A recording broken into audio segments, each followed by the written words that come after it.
আবারও নানা ফাঁক দিয়ে, নানা ছিদ্র পথ দিয়ে গণতন্ত্র বিরোধী সর্বনাশা শক্তি, সেই শক্তির পুনরুত্থান ঘটতে পারে। এই যে একটা শুরু হয়েছে মব কালচার, মানুষের মধ্যে ভয় আতঙ্ক তৈরি করে রেখেছে মব কালচার। ভাই, অপরাধ করলে আইনের হাতে তুলে দেন। একটা মব তৈরি করে উচ্ছৃঙ্খল জনতা সংগঠিত হয়ে ইয়ের উপর আক্রমণ করছে, অপরাধীর উপর আক্রমণ করছে।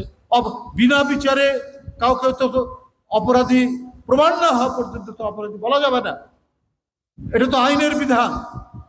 আর যদি দেখেন চাক্ষুষ, তাহলে পুলিশকে খবরদার, না হলে কেউ তাকে গিয়ে ধরে পুলিশের হাতে দেন।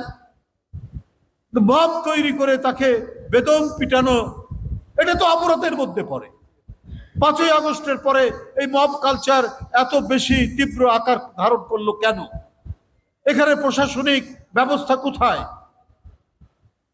এটা তো আজকে মানুষ জানতে চায়। এটা তো আজকে মানুষের মধ্যে যে আতঙ্ক তৈরি হয়েছে এই মব কালচারের নামে।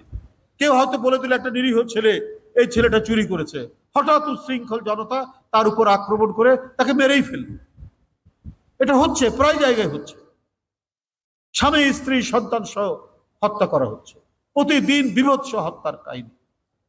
আবারও নানা ফাঁক দিয়ে, নানা ছিদ্র পথ দিয়ে গণতন্ত্র বিরোধী সর্বনাশা শক্তি, সেই শক্তির পুনরুত্থান ঘটতে পারে। এই জন্য যা কিছু করা দরকার এই মুহূর্তেই করতে হবে। তবে এটা যদি লম্বা সময় নেন নানা অজুহাত দিয়ে, তাহলে কিন্তু আপনার ভালো ফল পাওয়া যাবে না।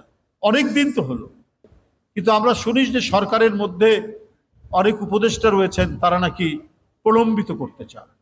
তারা তাদের লোকজনদেরকে দিয়ে এটা বলাচ্ছেন, বা ফেসবুক, সোশ্যাল মিডিয়া, সামাজিক গণমাধ্যমে বলছেন 3 বছর থাকা উচিত এই সরকারের, 5 বছর থাকা উচিত।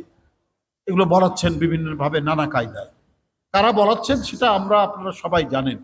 তো এইটা বলে গণতন্ত্রের ক্ষতি করছে। গণতন্ত্রের যে ইমারত নির্মাণ করা হবে, সেই ইমারতের ফাউন্ডেশন তৈরি হওয়া খুব মুশকিল।